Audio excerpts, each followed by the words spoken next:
I have found, being here in Bulgaria, being a foreigner in Bulgaria, forget being a black foreigner, just being a foreigner in general, I found the Bulgarians to be extremely welcoming, extremely friendly.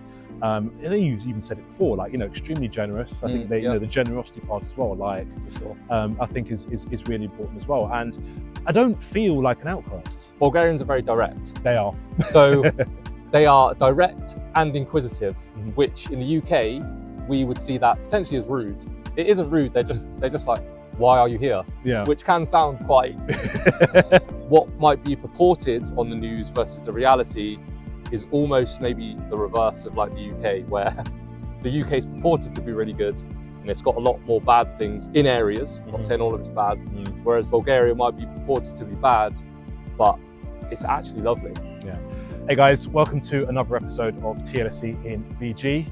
I have a special guest welcoming the one, the only, Mr. Courtney Jones. Thanks, sir. Thank you. How Thanks you for having doing? me. I'm good. No I'm worries. good, sir. I'm good. But thank you for having me. I'm happy to be here. So. No worries at all. And I think there was two main reasons I wanted to record with Courtney this afternoon. One of the reasons being, one, I think that you guys have probably had enough of hearing about my own perspectives on life in Bulgaria. And I think the next sort of series of videos that I'm planning on doing, and Courtney will be the first of many, will be of understanding other people's perspectives about life in Bulgaria. Specifically, what we want to talk about this afternoon is, why is Bulgaria an investable opportunity? What's the pull for coming here? And specifically, two black British guys, in Plovdiv of all places. Anyone would think it's a communist nightmare from 30 years ago, but here we are. So I'm not going to interrogate Mr. Jones here, but I will ask him a few questions, and hopefully we'll get a bit more of an insight and an understanding of as to why we love Bulgaria and basically how we've ended up here. If that's all right with you, sir. Yeah, absolutely. As always, if you enjoy my content, if you want to follow my personal journey with life in Bulgaria and hopefully see more interviews of this kind of style, and don't forget to like and subscribe to my channel, the TL Simpson Enterprises channel. And let's get right into it. Let's go.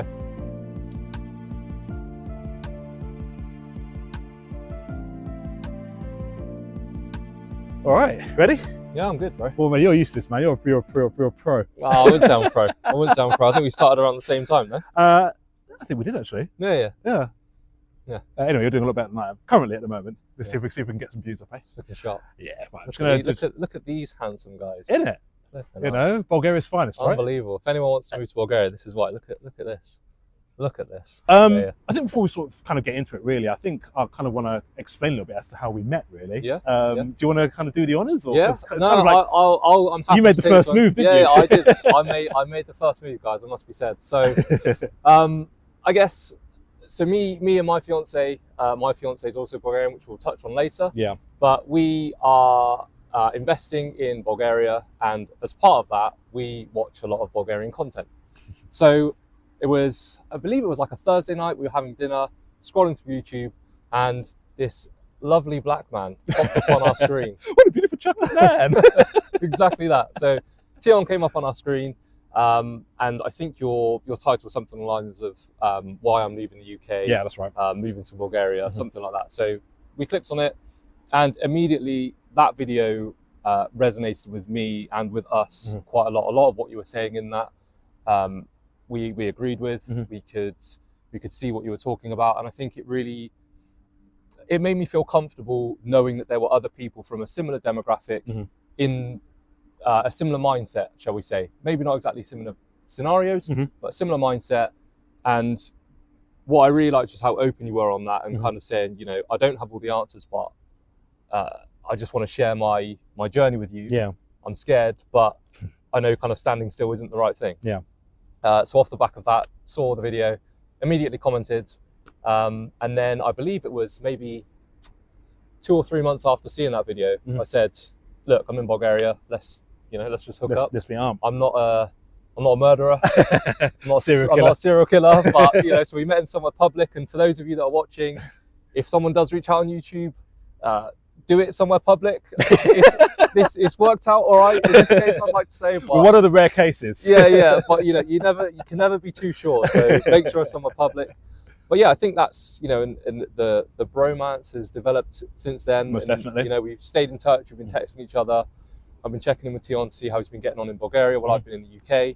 And I think it's just nice that even though we're on our separate journeys in Bulgaria, we've got someone that we can relate to, and we've got that support network. It's definitely I think that's really, really important. And certainly from my own perspective, I think, you know, when I read Courtney's message, I was, you know, incredibly encouraged, because I think maybe there was a little part of me that thought, you know, maybe it's not totally unusual for, you know, for a black British guy to come to live in Bulgaria, going basically the other way around, where, you know, both myself and Courtney met our partners, well, my wife, his fiancée, in England, where, you know, kind of the other way around, where, you know, life in England had got to a point where, you know, we ended up in Bulgaria, and, you know, where were we going to find some kind of relatability? And just before I kind of crack on and ask Courtney the next question I've got for him, I think the only thing I want to add at this point is that it's been good so far with, you know, the friends that I've made. I know I've said this in numerous videos, and the fact that so far I've met a wide range of people from a wide range of ages, you know, Bulgarians, a few other expats from different countries. And, you know, just before we've come to record now, both Courtney and I were sat in the Jazz Cafe in Plovdiv, and we had a load of great conversations with some French guys and girls. So it's nice to have that element of relatability, and knowing that there is somebody else that's one of a similar demographic. Two, we have a lot of things in common, mostly, dare I say it, the way we talk. Yeah. And the way we look. And the way we look as well, you know, two handsome guys, you know. Slightly shorter beard, but, you know, we'll get there. Exactly. But also as well, you know, obviously Courtney's still in finance. I used to be in finance. You know, we have a lot in common, and I'm not surprised that second we met and started talking that we've clicked, and I know we'll be friends for a long, long time. But Courtney's right. It's the sharing of the story, and the fact that we're both on similar paths and going in a similar direction. Yes, it's not the same, but I think knowing that there is someone that's like you to an extent, that's kind of going through that as well, kind of helps the process a lot easier. And also as well, since doing this, since starting the channel, I know that obviously it's not just us. We know that there are others out there. I know because I've seen them around Plovdiv.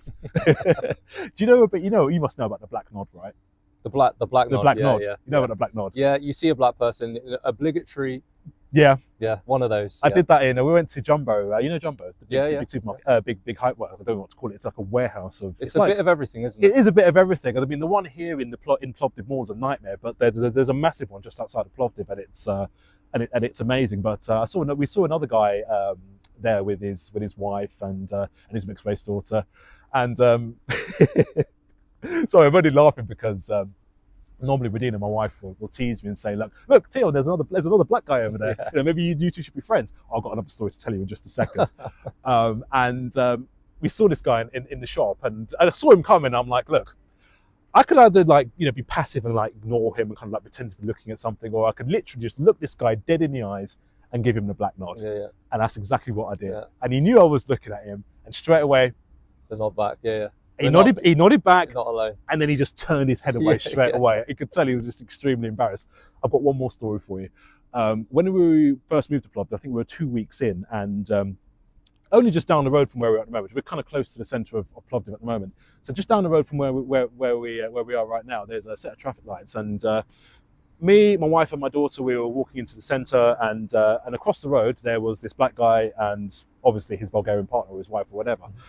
And the second this guy saw me, it was like all his Christmases have come at once. It's like, he had a smile as, big as the Maritsa River. Like, he was just so ecstatic. He was so happy.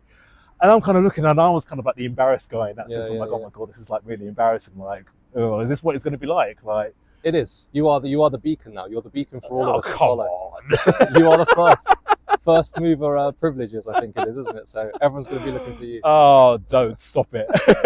But anyway, we're both starting to cross the road. So I'm crossing the road, and I'm like, look, I'm quite a confident guy. So look, I'm going to look this guy in the eyes. I'm going to smile, but I'm not going to be like, oh my God, it's another black guy. But then I'm walking past, and not just him, but his wife as well. Both of them I'll have to do an impression. I'll kind of walk off screen and do it. They were like this.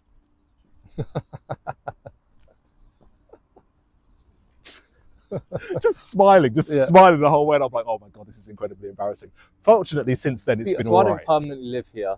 So my experience is very different. And I think that what I find the weirdest concept to get my head around is, like you said, being the foreigner.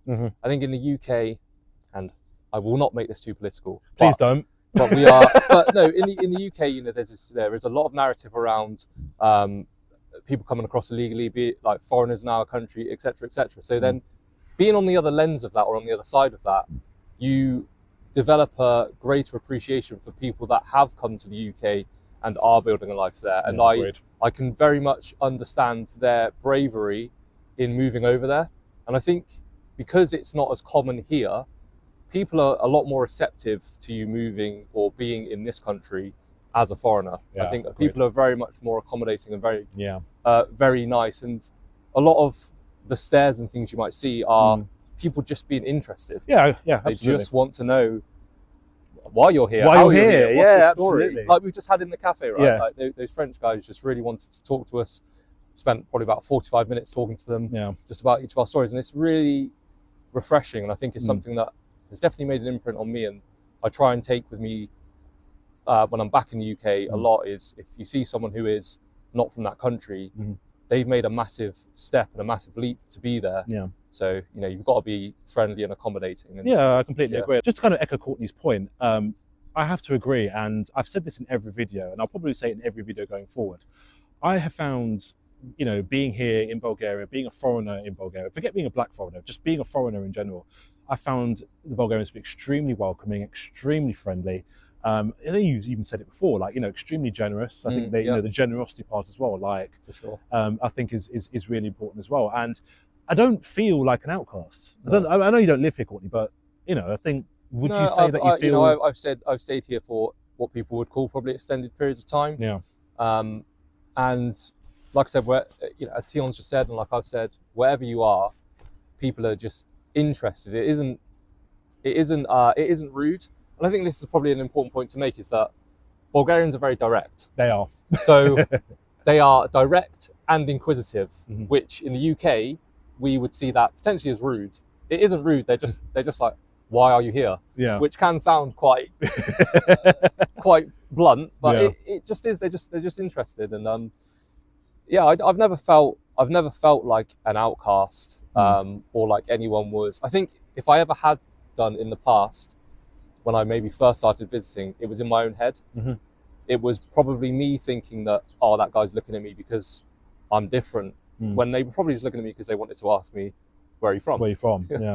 What's the story there? Because exactly. You're right, like, you know, yes, we are two black guys in Bulgaria, but it is quite rare to see black people in Bulgaria. It is. Or, you know, maybe it's becoming increasingly more common, but we're few and far between. So it's just we just look different, and it's just an interest point. Yeah, absolutely. And it's a good conversation starter as well. You know, I think if you're naturally a conversationalist in that sense, and if you've got more of a confident or outgoing personality, you know, I'd probably imagine, I haven't done so as of yet. And I said this in my last video, that, you know, one of my goals for this year is to kind of ingrain myself more within the expat community.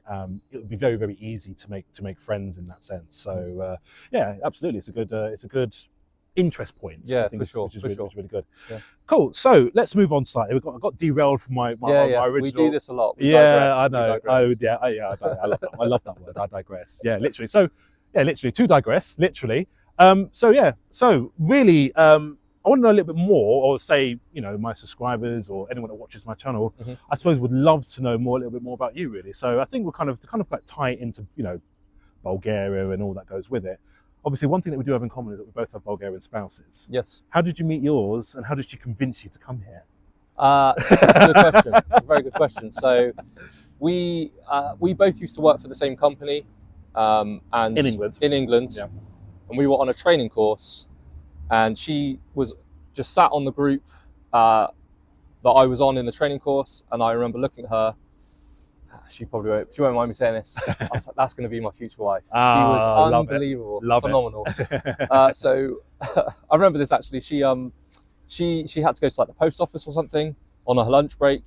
I had lunch with me. I completely lied and said I need to go and get lunch from a post office. I don't know what I was thinking, but she bought it anyway. I had to go get lunch with her, so I thought I'll walk you over there. Anyway, managed to discuss some things, got talking, managed to get her number. I think I was going to give her travel recommendations or something was my excuse to give her my number. Some nonsense like that. Anyway, smooth. Yeah. And then we were talking for the next couple of months, and then that's kind of how we met and how we got into a relationship. Yeah. I proposed, and I think that she didn't. It's really weird how the world works. So in my mind, from a kid, I've always had the dream of maybe like building my own house or owning land. Mm-hmm. When I first started traveling, I've always thought maybe I want to move abroad at some point in my life. I always liked the idea of Spain in my head because it was what I knew. It's funny because we want to retire in Spain. Yeah. Yeah. But you get these like random dreams as a kid. And then when I met Kate and we got together after a year or two, this opportunity came up in Bulgaria, and it was a combination of it aligned something I wanted to do, and I'm absolutely in love with her. And she was like, should we do this? And I was like, absolutely. Yeah. So we pulled the trigger and we invested in a plot of land in Bulgaria. So that's how she's convinced me about the place, is not so much convinced me on Bulgaria, but convincing me on her. And I thought that's a good point. If a country can make a woman as beautiful and as amazing as that, then it must be a good place to be, right? So, and then the expectation has matched the reality. Every time I visited, the people have been lovely, so on and so forth. So I think it's just, there wasn't like a series of criteria that I had to tick. It just felt right. At every point along the journey, it's felt like the right steps to be making. So. I completely get that. And I think, certainly from my own perspective, kind of harking back to my first episode when I was talking about this, it felt right for me as well. And if I didn't love my wife as much as I did, and if I didn't believe that we could really have a life here, have a future here, then I probably wouldn't have done it. I probably wouldn't have been convinced. But then saying that, which would kind of lead me on to my next question. Prior to living here, I'd been to Bulgaria several times before, between 2019 and 2024. Some for holiday reasons, some for not so great reasons. It's been a bit of a mixed bag, really. So I suppose really, whether you could say it was preparing myself personally for life here, having to go through the ups and the downs and having a perspective on life in Bulgaria from every perspective, basically, rather than just, oh great, this is a holiday, but having to deal with a lot of crap along the way. But then finally making that decision and weighing up the pros and cons, I can definitely concur and say that it felt right, and everything from my side as well has felt right as well. From the point of asking my wife out on a date, to when we first started to live together, through to getting engaged, through to when we decided to have a baby, and then moving here. It's I agree. Yeah. It's felt right along the way. Not once at any point have I had to kind of rack my brains and think to myself, if I go to Bulgaria, are they going to kill me? Yeah. When did you first visit Bulgaria, and what were your first impressions of the country? Wow. When did I first visit? It's got to be 4 or 5 years ago now. I mean, I've been engaged for 4 or 5 years. Yeah. So it was around that sort of time. So I didn't really know what to expect, because I think in the West we're told one thing about Bulgaria, and the reality is very different. Okay, just to kind of dive in just a second. Yeah, sure. From your opinion, what do you think the stereotypes were about coming to visit a place like Bulgaria? So really funny story.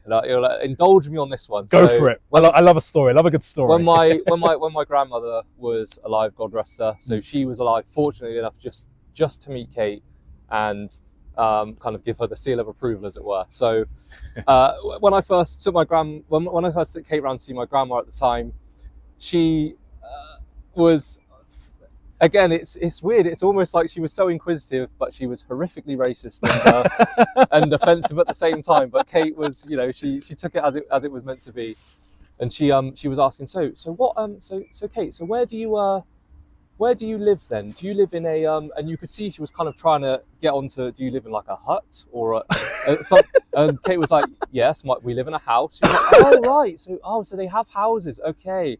And when you travel around, do you travel around on like do you have like, and she was trying to say, do you have like a horse and cart? So like, do you have like animals? And she's like, yes, my dad has a car. Oh, so they have cars, right? And so, and I'd never thought about Bulgaria, to be honest, before that, but maybe in my head, that was my stereotype of Bulgaria. It was going to be very rural. And that I'd never really heard of Plovdiv or Sofia or any of, because you just never looked into it. So when I came here, I kind of came here with an open mind. Obviously, Kate had told me a lot about it, but I think that when I arrived, I couldn't believe the infrastructure they had is really good. Yeah, I will say really, really good. It's really good. The medical capability they've got here is second to none. I mean, I know we think that we've got it amazing in the West, but genuinely, for anything medical here, it's unbelievable. And I think just the combination of like infrastructure and green spaces. I mean, we're sat in a free park now, and it's beautifully manicured, beautifully maintained. There's next to no litter around. Unfortunately, sometimes in the countryside, you get a lot of litter where people just, throw stuff as they're traveling. But where they have got investment and money, it's very clean. And I honestly, I couldn't actually picture a better place, which is probably why, again, it was one of those tick points, as it felt right. The first visit, I was just like, wow, this is amazing. Yeah. Everyone was friendly. They invite you in for food, whether you're hungry or not. You have to eat something. So I think I probably gained about 2 pounds on my first visit. Yeah, that's about right. But honestly, it's one of the nicest, most friendly places I've been to. And I think that anywhere you're going to get crime, anywhere you're going to get bad people, right? But I feel like it's less so here. And it's what might be purported on the news versus the reality is almost maybe the reverse of like the UK, where the UK is purported to be really good and it's got a lot more bad things in areas. I'm not saying all of it's bad. Whereas Bulgaria might be purported to be bad, but it's actually lovely. Yeah. Really, really nice. Yeah. So that was my kind of no, I completely concur with that. Yeah. Good answer. I haven't actually got a response for that. I'm speechless. That's why I'm the first guest. You see. Raising the bar high. Yeah, exactly. Good man. Yeah. Thus concludes the end of part 1. Thank you so much for watching. I hope you guys enjoyed it. In part 2, Courtney and I continue our conversation and discuss more about the investment opportunities in Bulgaria. And we dive in a little bit more about mindsets, the mindset in terms of coming here, as well as pursuing our own dreams and goals and what we really want to achieve once we've moved and settled here and really kind of gotten the most out of what Bulgaria has to offer. So stay tuned for that. That should be out soon. But in the meantime, don't forget to give this video a like if you enjoyed the content, and don't forget to subscribe to the TL Simpson Enterprises YouTube channel. See you soon for part 2.